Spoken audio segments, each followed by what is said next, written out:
Assalamualaikum warahmatullahi taala wabarakatuh. Selamat sejahtera. Tuan-tuan, tolong share, tolong like, tolong subscribe.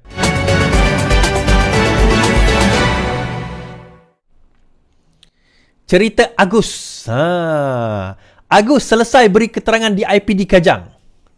Bekas Ketua Pengarah Jabatan Komunikasi Muhammad Agus selesai memberi keterangan kepada polis dipercayai berkaitan kes gangguan seksual melibatkan dirinya dan seorang kaki tangan jabatan berkenaan. Dia tiba di Ibu Pejabat Polis IPD Kajang setelah selesai memberi keterangan pada 1.17 tengah hari. Muhammad Agus bagaimanapun enggan bertemu dengan media setelah memberi keterangan. Sebaliknya dia hanya melambai tangan. Pada 30 November, seorang kaki tangan Jackom, Abdul Wahab Abdul Karim membuat laporan Agus telah mengganggunya secara seksual. Baik. Baik.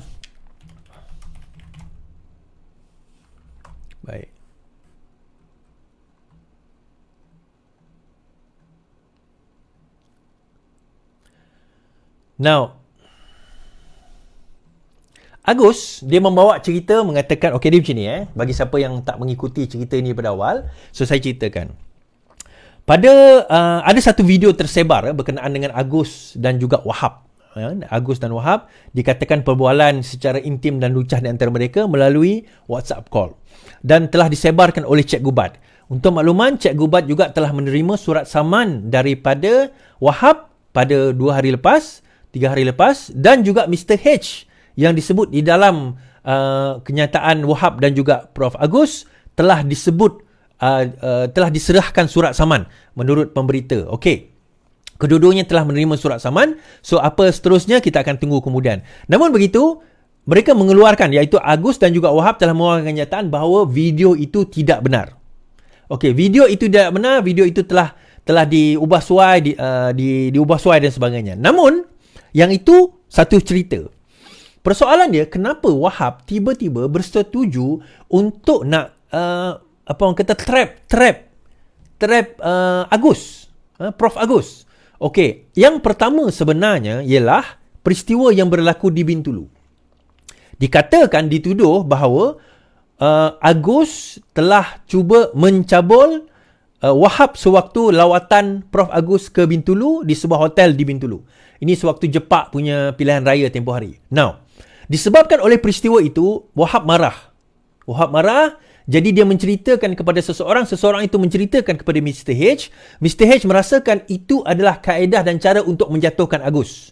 So, Mr. H telah bersekongkol dengan beberapa orang dan tanpa diketahui oleh Mr. H, salah seorang di dalam tim yang bersekongkol itu adalah tim daripada Perikatan Nasional. Video yang diambil dan dirakam oleh Wahab diubah. Video itulah yang disebarkan oleh apa orang kata, Cik Gubat. So, Cik Gubat sekarang ini mendapat saman berkenaan dengan video tersebut. So, sesiapa yang masih menyimpan video itu, kalau anda masih menyimpan, berkemungkinan anda pun boleh disaman oleh Wahab. Ini saya cakap secara terus terang. Secara terus terang berkenaan dengan video tersebut. Kalau masih anda simpan, kalau didapati oleh Wahab, Wahab boleh saman anda. Sebab sekarang ini, kes ini sudah melalui proses mahkamah. Dan berkemungkinan Wahab akan dapat satu injunction, satu perintah henti dalam sehari dua ini untuk memastikan bahawa tidak ada penyebaran dan sesiapa menyebarkan video tersebut boleh disaman oleh Wahab. Okey, ini Wahab bukan cerita Agus. Baik, dalam masa yang sama, sekarang ini setelah membuat kenyataan di Bintulu, maka itu dikira sebagai jenayah. Cubaan mencabul ataupun mencabul di antara lelaki adalah satu jenayah di bawah kesalahan 377 di Kanun Keseksaan dan juga seksyen lain di bawah Kanun Keseksaan. Saya tengok seksyen berapa, tetapi berkenaan perkara yang sama. Dan okey, ada timbul persoalan. Okey, tak ada bukti, tak ada saksi dalam bilik. Macam mana kita nak buktikan? Tuan-tuan, ni saya nak cerita. Ada orang kata, inilah dia geng peliwat. Inilah geng yang peliwat. Seorang ustaz baru-baru ini, seorang ustaz PAS, dipanggil ustaz budak, dijatuhi hukuman 13 bulan di atas kesalahan yang sama, tuan-tuan. Apa yang Agus hadapi sekarang ini, actually sekarang ini dihadapi oleh ustaz yang sama daripada PAS. Orang ustaz PAS, apa yang Agus buat, dia buat benda yang sama. Baik, kita baca. Cabul lelaki di hotel, ustaz budak akhirnya ke penjara.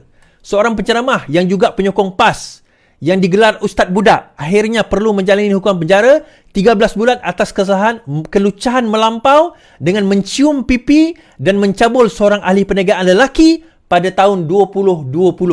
Mahkamah Tinggi Kota Baru hari ini mengekalkan hukuman berkenaan ke atas Samsul Zaman Syukri yang juga pengusaha madrasah di Kelantan atas pertuduhan melakukan kelucahan melampau tersebut. Di mana tuan-tuan? Di sebuah hotel di Kota Baru, di mana? Di Kelantan. Datuk Muhammad Abazafri Muhammad Abbas membuat keputusan setelah menolak rayuan Ustaz Budak yang sebelum ini dijatuhkan hukuman penjara selama tempoh itu di Mahkamah Magistrate Kota Baru 9 Mac. Abazafri dalam pahamannya berkata, pihak mahkamah menolak 7 perkara yang dibangkitkan oleh Samsul yang merupakan perayu. Beliau berkata, perayu mendakwa keterangan mangsa tidak boleh dipercayai. Tetapi, Samsul Zaman tidak mempunyai bukti kukuh untuk menimbulkan keraguan dalam kes pendakwaan. Perayu juga gagal menimbulkan mens rea atau niat jahat dalam kes ini. Tetapi alasan penghakiman Mahkamah Magistrate termasuk nota keterangan menunjukkan ada tindakan dan niat perayu terhadap mangsa. Justru, Mahkamah Tinggi berpendapat hukuman yang ditetapkan adalah tepat dan memadai. Okey. Terdahulu Ustaz Budak dilaporkan diperintah membela diri oleh Mahkamah Magistrate atas tuduhan melakukan kelucahan melampau dengan mencium pipi dan mencabul seorang ahli perniagaan lelaki di sebuah hotel pada akhir tahun 2020. Okey tuan-tuan, ini dia. Ustaz Budak nafi join PAN, istiqamah dengan PAS sampai mati. Baik.